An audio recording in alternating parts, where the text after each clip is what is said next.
নমস্কার, দ্য রিপোর্টে স্বাগত। শিক্ষায় মিশেছে জল, চাকরি মিলছে অযোগ্যদের। পেটের তাগিদে ভিন রাজ্যে শুধু নয়, ভিন দেশে পাড়ি দেন বহু ভারতীয়।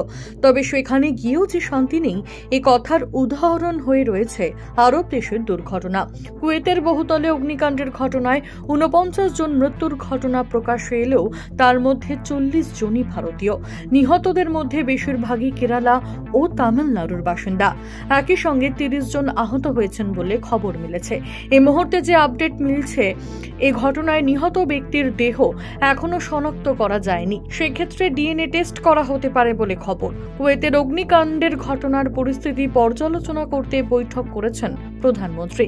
কেরালার মুখ্যমন্ত্রী পিনারাই বিজয়ন বুধবার বিদেশ মন্ত্রী এস জয়শঙ্করকে একটি চিঠি লিখে কুয়েতে অগ্নিকাণ্ডের ঘটনায় কেন্দ্রের হস্তক্ষেপের দাবি জানিয়েছেন।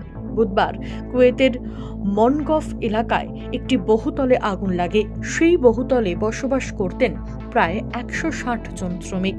প্রথমে বহুতলটির একটি রান্নাঘরে আগুন লাগে, পরে তা গোটা বহুতলে ছড়িয়ে পড়ে। The report.